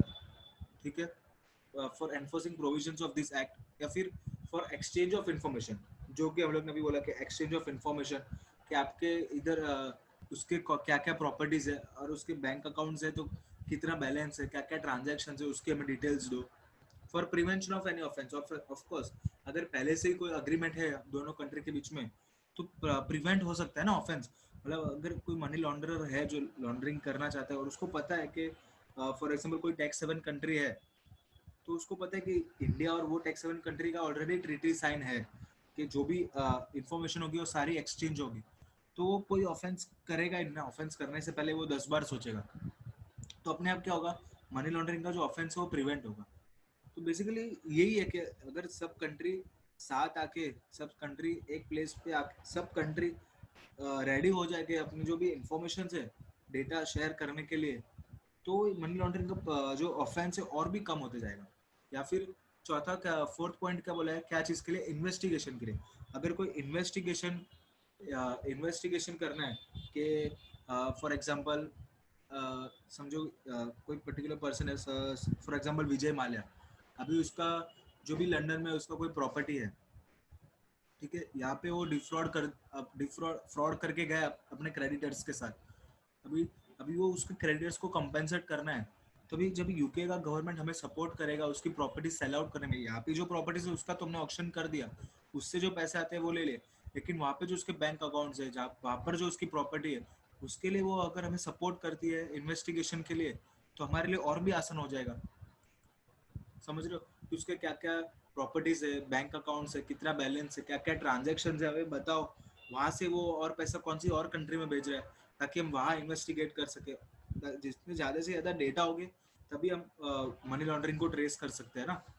तो बेसिकली क्या बोला है इसमें, अग्रीमेंट विद फॉरेन कंट्रीज, यानी कि सेंट्रल गवर्नमेंट कोई भी कंट्री के साथ अग्रीमेंट में आ सकता है, क्या चीज के लिए? For enforcing provisions of this act, या फिर एक्सचेंज ऑफ इंफॉर्मेशन के लिए, प्रिवेंशन ऑफ एनी ऑफेंस के लिए, ऑफेंस को प्रिवेंट करने के लिए, कोई भी इंफॉर्मेशन एक्सचेंज करने के लिए, और इन्वेस्टिगेशन करने के लिए, ताकि हमारे लिए भी हेल्पफुल हो।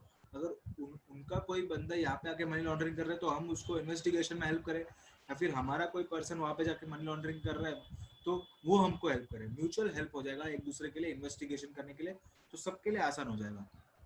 ठीक है, तो ये agreement with foreign countries. Now assistance to a contracting state in certain case, इसका मतलब क्या है? कॉन्ट्रैक्टिंग स्टेट यानी कि बेसिकली है ना प्लेस आउटसाइड इंडिया, कोई भी जो प्लेस आउटसाइड इंडिया यानी कि बेसिकली कोई अदर कंट्री को हमें असिस्टेंस करना है, यानी कि असिस्ट करना है, यानी कि हेल्प देना है। ठीक है,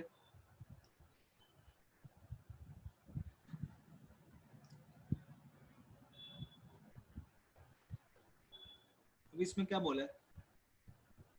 कोर्ट और state authority when they give letter of request for investigation along with evidence, तो central government should forward such letter to special court और any authority things fit for execution. अब इसमें बेसिकली क्या है पता है ना, अभी कोई बाहर की कोई कंट्री है, कॉन्ट्रैक्टिंग स्टेट यानी कि बेसिकली इसका मतलब क्या है? प्लेस आउटसाइड इंडिया यानी कि बाहर की कोई कंट्री। अभी बाहर की कोई कंट्री है यानी कि कॉन्ट्रैक्टिंग स्टेट की कोई अथॉरिटी है, या फिर बाहर की कोई कंट्री का कोई कोर्ट है, वो हमें एक लेटर ऑफ रिक्वेस्ट देती है। एक हमें लेटर ऑफ रिक्वेस्ट देती है किस चीज़ के लिए? इन्वेस्टिगेशन के लिए, अलॉन्ग विद एविडेंस। वो हमें इन्वेस्टिगेशन करने के लिए एक रिक्वेस्ट लेटर भेजती है बाहर की कंट्री, अलॉन्ग विद एविडेंस। किसको भेजेगी? यहाँ की सेंट्रल गवर्नमेंट को भेजेगी, इंडिया की, अपनी इंडिया की, कि आप आपकी कंट्री में ये पर्टिकुलर इन्वेस्टिगेशन करके हमें बताओ कि क्या क्या मनी लॉन्ड्रिंग हुआ है या नहीं हुआ है बेसिकली। तो जब वो सेंट्रल गवर्नमेंट को एक लेटर ऑफ रिक्वेस्ट देती है, तो सेंट्रल गवर्नमेंट को क्या करना चाहिए? वो फॉरवर्ड जो लेटर आया है वो फॉरवर्ड किसको करेगा?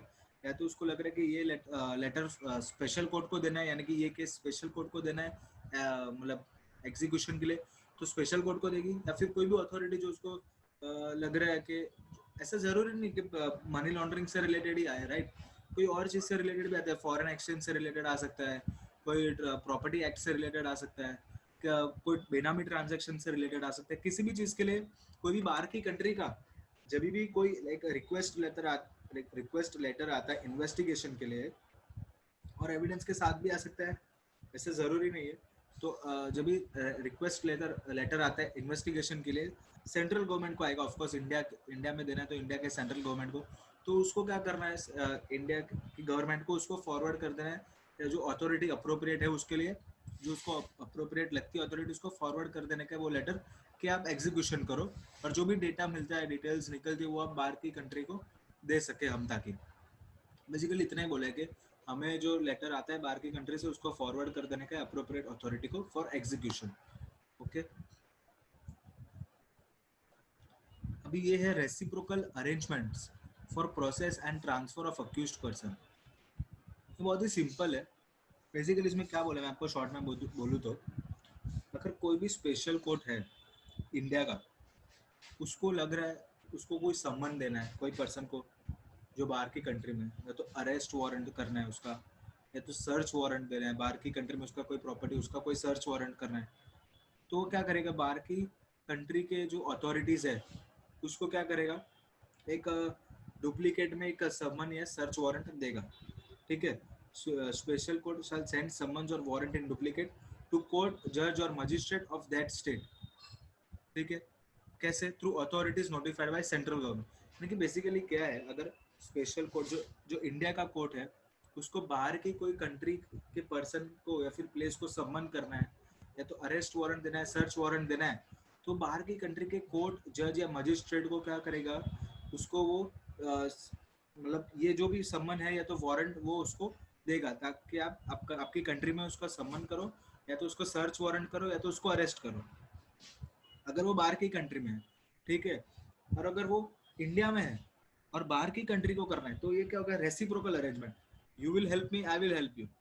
यू नो, मैंने आपको हेल्प की, अगर मैंने कुछ, मेरे कोई पर्सन या किसी का प्रॉपर्टी आपकी कंट्री में है, तो आप उसको अरेस्ट करो, या तो सर्च वारंट करो, सम्मन करो, या फिर आपका कोई पर्सन या प्रॉपर्टी हमारी कंट्री में, तो जब आप हमें कोई लेटर ऑफ रिक्वेस्ट देते हो, तो हम उसको अरेस्ट करेंगे या तो सर्च वारंट करेंगे। ये हो गया reciprocal arrangement.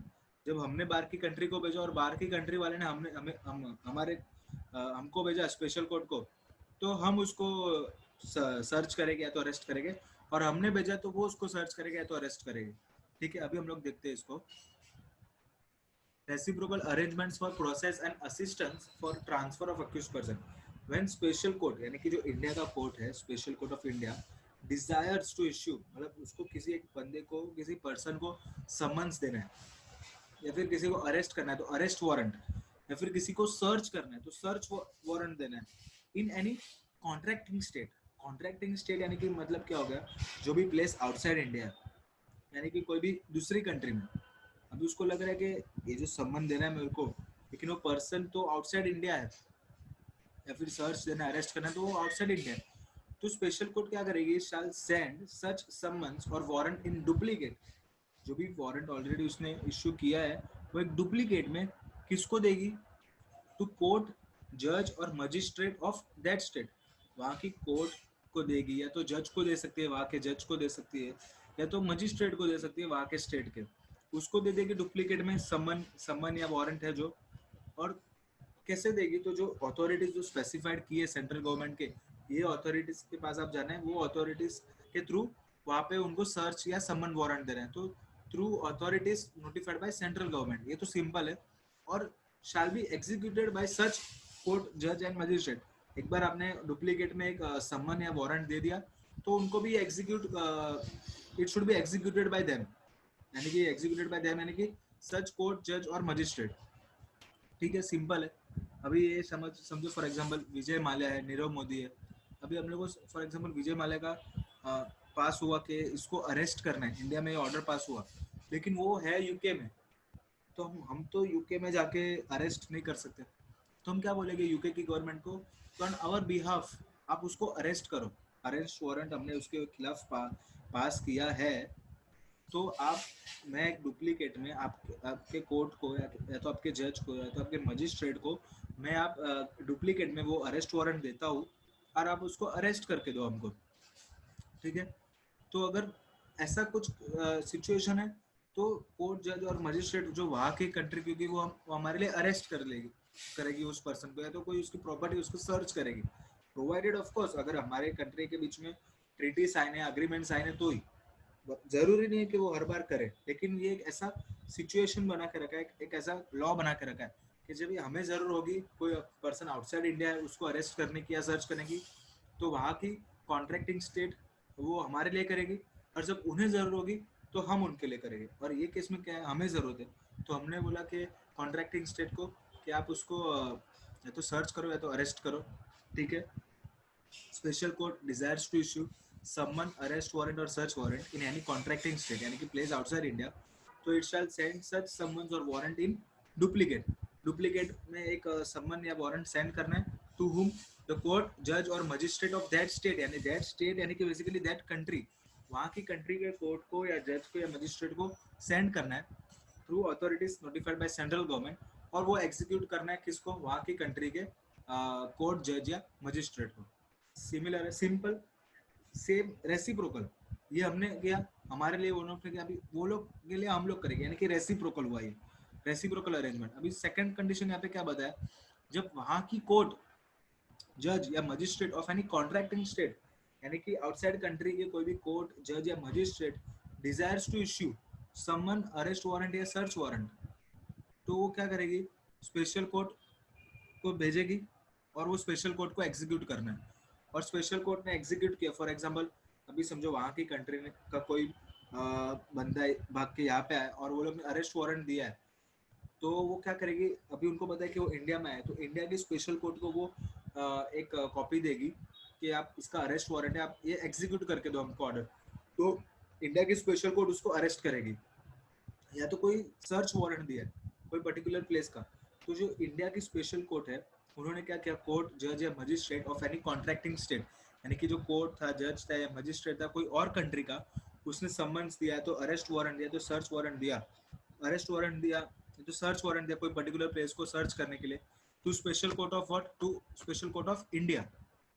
Okay, special court of India, तो स्पेशल कोर्ट ऑफ इंडिया को क्या करना है, उसको एग्जीक्यूट करना है, और एग्जीक्यूट करने के बाद फॉर एग्जांपल सर्च करने के बाद उसको कुछ भी डॉक्यूमेंट्स मिले, कोई भी थिंग्स मिले, कोई भी चीज़ मिले, तो ऐसे जो भी पेपर्स मिले, तो वैसे सारे जो भी डॉक्यूमेंट्स है जो उसको सर्च में मिले वो क्या करना है, उसको प्रोड्यूस करना है किसको, मतलब वहाँ की कंट्री को, यानी कि जिसने भी हमें दिया था, जो ऑर्डर दिया था, उनको फॉरवर्ड कर देने का। बेसिकली जो भी सर्च के टाइम जो भी उनको प्रॉपर डॉक्यूमेंट्स मिले वो प्लेस से, या फिर कोई भी पर्टिकुलर चीज़ मिली, तो उसको फॉरवर्ड कर देने का किसको, कोर्ट, जज और magistrate of that contracting state, यानी कि जो भी जिसने भी वारंट हमें दिया था, जो कंट्री ने जो भी हमें रिकॉर्ड्स मिले हैं वो हमें उसको उसको फॉरवर्ड कर देना है। सिंपल है।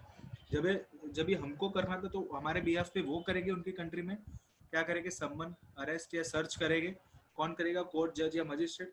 और जब भी उनको करना है तो उनके बिहाफ पे हम करेंगे, हमारी कंट्री में क्या करेंगे, समन, सर्च या अरेस्ट करेंगे। और सर्च करने के बाद कुछ मिला है तो वो फॉरवर्ड कर देंगे उनको, उनके कोर्ट, जज या मजिस्ट्रेट को जिसने हमें डायरेक्ट किया है to do particular summon, search और अरेस्ट वारंट।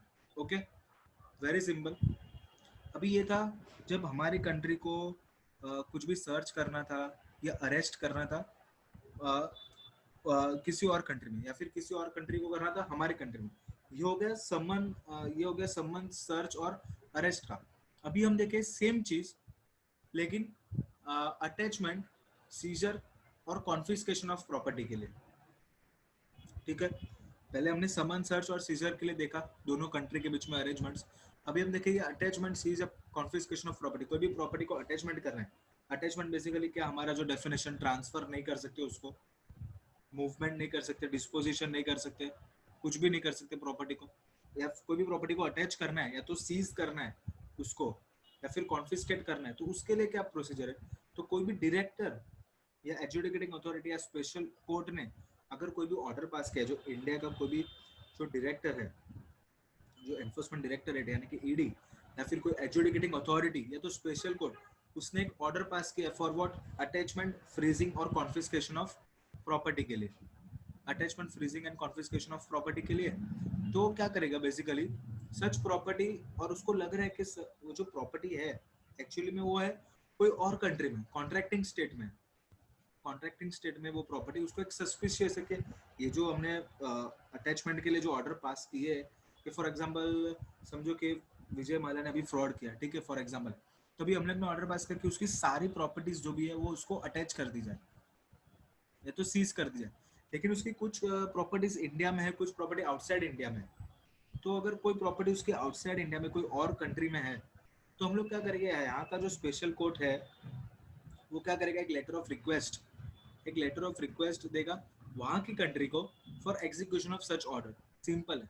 अगर कोई प्रॉपर्टी आउटसाइड इंडिया है ना, कोई प्रॉपर्टी आउटसाइड इंडिया है और उसको अटैचमेंट करना है, तो फ्रीज करना है, तो कॉन्फिस्केट करना है, तो यहाँ की जो स्पेशल कोर्ट है उसको, जब डायरेक्टर है यहाँ का, जो एनफोर्समेंट डायरेक्टरेट है या तो एडमिनिस्ट्रेटर है जिसको अपॉइंट किया गया है, जब वो अप्लाई करेगा स्पेशल कोर्ट के पास, और स्पेशल कोर्ट क्या करेगा, एक लेटर ऑफ रिक्वेस्ट देगा वहाँ की कोर्ट या अथॉरिटी को for execution of such order, कि आप हमारे बिहाफ पे उसकी प्रॉपर्टी को आप अटैच कर दो, या तो फ्रीज कर दो, या तो कॉन्फिस्केट कर दो।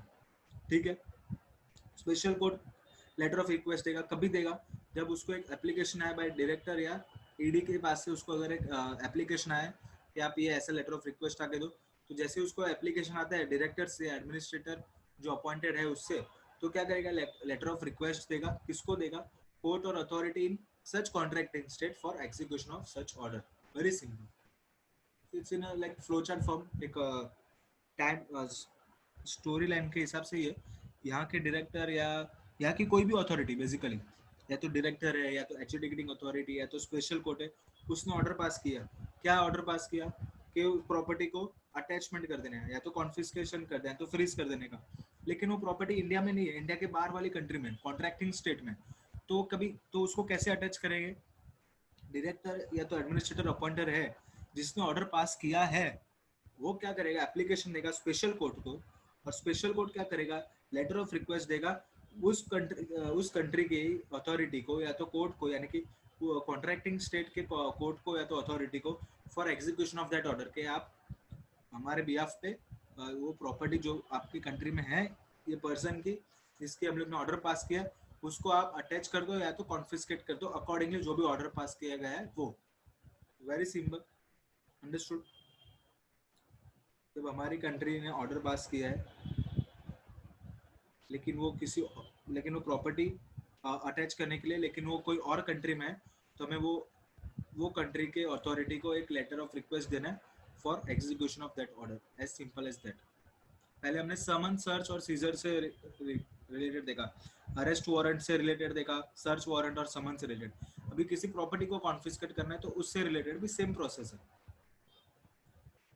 अभी ये था, हमने किसी को भेजा, अभी सेम वापस अगर हमको किसी से आया, यानी कि letter of request is received by us, यानी कि received by central government of India from home, किसी बाहर की कंट्री से, कोई बाहर की कंट्री से, यानी कि फ्रॉम कोर्ट, बाहर की कंट्री की कोर्ट या अथॉरिटी से, तो फ्रॉम कोर्ट और अथॉरिटी इन कॉन्ट्रैक्टिंग स्टेट यानी कि क्या कोई बाहर की कंट्री से हमें लेटर ऑफ रिक्वेस्ट आया, यानी कि हमारी गवर्नमेंट को, for what, requesting attachment, seizure, freezing, confiscation of property in India. अभी बाहर की कंट्री का कोई है एग्जांपल जिसने वहाँ पे फ्रॉड किया है और बाहर की कंट्री ने ये ऑर्डर पास किया है कि उसकी प्रॉपर्टीज को अटैच कर दिया जाए, लेकिन उसकी प्रॉपर्टी जो है, कोई कोई प्रॉपर्टी वो इंडिया में है, तो वो क्या करेगी, इंडिया की गवर्नमेंट को एक लेटर देगी, लेटर ऑफ रिक्वेस्ट देगी कि आप प्लीज हमारे बिहाफ पे इसकी प्रॉपर्टीज को अटैच कर दो, या तो सीज कर दो, या तो फ्रीज कर दो, या तो कॉन्फिस्केट कर दो, अकॉर्डिंगली जो ऑर्डर है वो।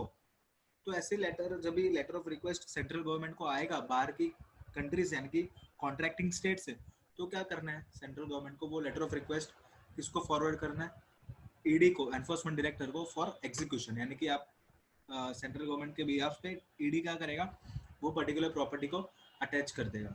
सिंपल है, वेरी सिंपल। हमारे बिहाफ पे वो लोग ने अटैच किया, जब भी हम लोग ने उनको लेटर ऑफ रिक्वेस्ट दिया, हम लोग ने उनको लेटर ऑफ, जब हमारा यहाँ पे ऑर्डर पास हुआ था और प्रॉपर्टी कॉन्ट्रैक्टिंग स्टेट में थी, तो हमने उनको लेटर ऑफ रिक्वेस्ट दिया, तो वो लोग ने हमारे बिहाफ पे एग्जीक्यूट किया ऑर्डर, वहाँ की कोर्ट या अथॉरिटी ने।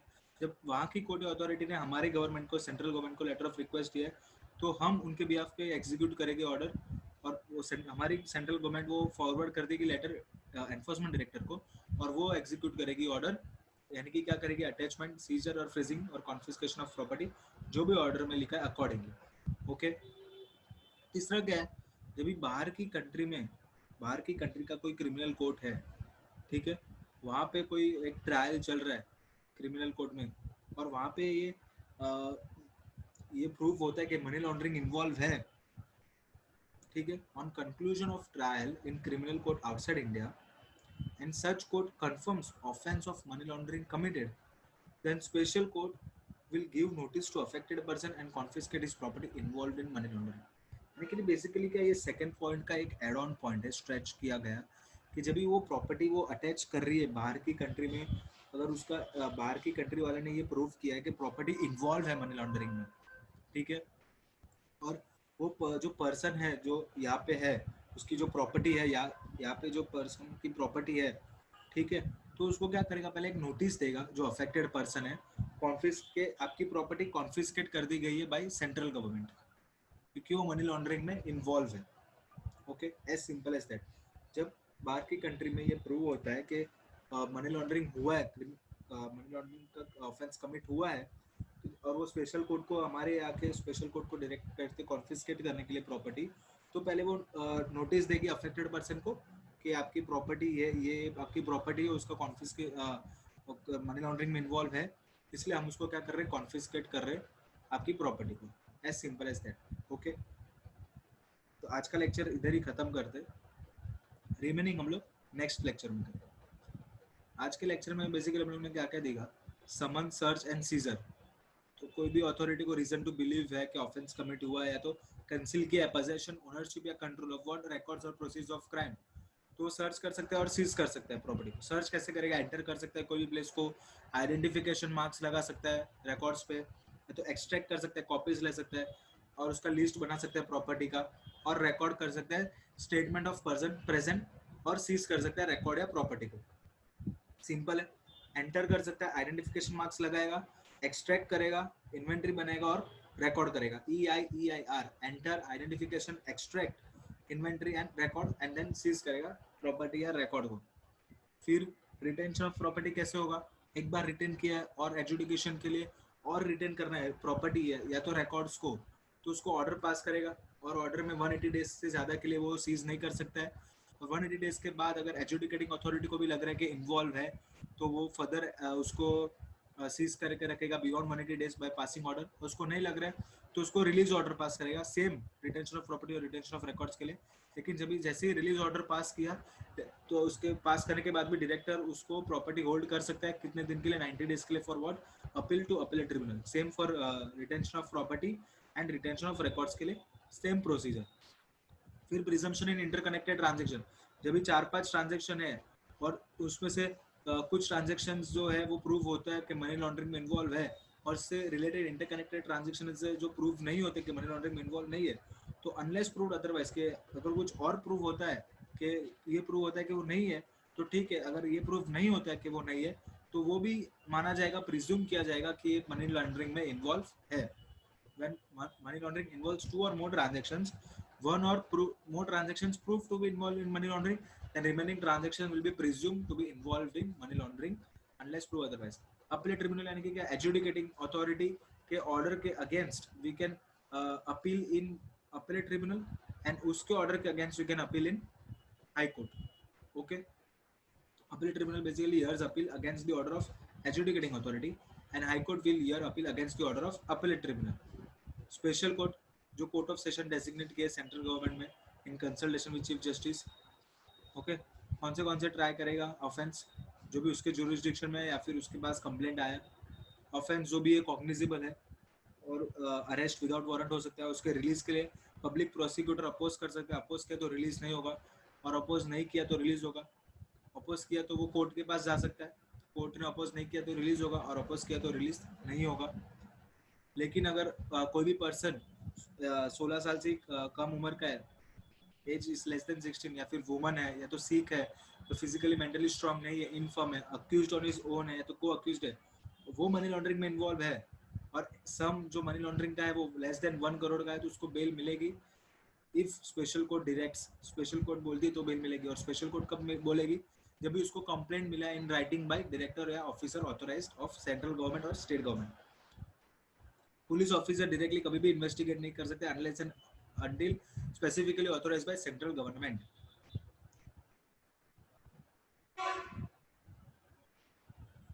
I think we have left this topic. Power of central government to issue directions.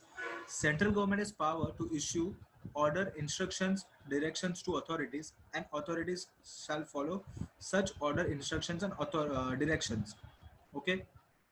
Basically इसमें क्या बोला कि सेंट्रल गवर्नमेंट के पास पावर है, वो इश्यू कर सकता है क्या, ऑर्डर, इंस्ट्रक्शंस या तो डायरेक्शंस, किसको, कोई भी अथॉरिटी को कि पर्टिकुलर मैनर में आपको केस डिसाइड करना है, कैसे एक्ट करना है वगैरह, और अथॉरिटीज को फॉलो करना पड़ेगा जो भी ऑर्डर, इंस्ट्रक्शन या डायरेक्शन मिले सेंट्रल गवर्नमेंट से। और दूसरा चीज ये है, वो ऑर्डर, इंस्ट्रक्शन या डायरेक्शन तो दे सकता है लेकिन कंप्लीटली इंटरफियर नहीं कर सकता है। ठीक है, central government shall not interfere with the description of educating authority. उसको इंटरफेयर नहीं कर सकते कि नहीं आप ऐसे ही करो, वो अपने हिसाब से अपना जो राइट है उसके हिसाब से वो केस डिसाइड कर सकता है। उसको एजुकेटिंग अथॉरिटी को कोई सेंट्रल गवर्नमेंट कभी इंटरफेयर नहीं कर सकता है कि उसको उसका एक्सरसाइज कैसे फंक्शन कैसे एक्सरसाइज करना है, तो केस पर्टिकुलरली कैसे डिसाइड करना है, वो एजुकेटिंग अथॉरिटी का डिस्क्रिप्शन है कि वो केस को कैसे डिसाइड करता है, कैसे मैनर में डिसाइड करता है। सेंट्रल गवर्नमेंट उसको इंटरफेयर नहीं कर सकता है। सेंट्रल गवर्नमेंट के पास खाली इतना ही पावर है कि वो ऑर्डर या इंस्ट्रक्शन या डायरेक्शन दे सकते हैं अथॉरिटीज को और उनको वो फॉलो करना है। ठीक है, लेकिन कंप्लीटली इंटरफेयर नहीं कर सकता। As simple as that, we have left that topic actually by mistake. Now we have covered agreement with foreign countries. Foreign country के साथ अग्रीमेंट कर सकता है इंडियन की गवर्नमेंट, किसके लिए, एक्सचेंज ऑफ इंफॉर्मेशन के लिए, enforcing provisions of this act के लिए, प्रिवेंट करने के लिए ऑफेंस को, या फिर इन्वेस्टिगेशन के लिए। Okay, assistance to contracting state, अगर हमें कोई अथॉरिटी बाहर की कंट्री ने लेटर ऑफ रिक्वेस्ट भेजा इन्वेस्टिगेशन के लिए तो central government will assist them by forwarding such letter to special court for execution और एनी अथॉरिटी थिंक्स फिट। और रेसिप्रोकल अरेंजमेंट, इसमें हम लोग ने देखा कोई भी स्पेशल कोर्ट ने समन, सर्च या तो समन दिया, अरेस्ट वारंट या तो सर्च वारंट दिया है यहाँ की स्पेशल कोर्ट ने, और वो आउटसाइड द कंट्री है इन एनी कॉन्ट्रैक्टिंग स्टेट, तो वहाँ की स्टेट का जो कोर्ट जज या मजिस्ट्रेट है that will help us in execution of that order. या फिर वहाँ की कोर्ट जज या मजिस्ट्रेट ने समन सर्च या अरेस्ट वारंट दिया है यहाँ के स्पेशल कोर्ट को, तो we will execute that order on behalf of them and forward documents और things produce to such court जज मजिस्ट्रेट ऑफ कॉन्ट्रैक्टिंग स्टेट, यानी कि आउटसाइड कंट्री को। ये हो गया समन। सर्च है तो अरेस्ट वारंट, प्रॉपर्टी अगर कॉन्फिस्केट करनी है, अटैचमेंट करनी है, फ्रीज करनी है, सीजर करनी है, तो अगर यहाँ की अथॉरिटी ने कोई भी ऑर्डर पास किया अटैचमेंट, सीजर या फ्रीजिंग ऑफ प्रॉपर्टी के लिए, और वो प्रॉपर्टी कॉन्ट्रैक्टिंग स्टेट में, तो यहाँ की कंट्री उसको लेटर ऑफ रिक्वेस्ट देगी कि आप हमारे बीएफ पे ऑर्डर एग्जीक्यूट करो, और वहाँ की कंट्री ने हमें लेटर ऑफ रिक्वेस्ट दी है तो हम उनके बीएफ पे ऑर्डर एग्जीक्यूट करेंगे, और हम वो लेटर ऑफ रिक्वेस्ट जो बाहर की कंट्री से आया है, और हम अटैचमेंट करेंगे, सीज करेंगे, या फ्रीजिंग या कॉन्फिस्केशन ऑफ प्रॉपर्टी करेंगे। सेंट्रल गवर्नमेंट को बाहर की कंट्री से कोई लेटर आया है तो वो फॉरवर्ड करेगी डायरेक्टर को for execution of such attachment और फ्रीजिंग और कॉन्फिस्केशन ऑफ प्रॉपर्टी। ठीक है, रेसिप्रोकल अरेंजमेंट है, हम उनके लिए करेंगे और वो भी हमारे लिए करेंगे। और उस कॉन्फिस्केट करने के पहले जो भी अफेक्टेड पर्सन है उसको एक नोटिस देगी special court, simple as that. Okay, so this here we complete our third lecture of Prevention of Money Laundering Act 2002, and now we will complete the remaining topics in fourth lecture. Okay, thank you, bye bye.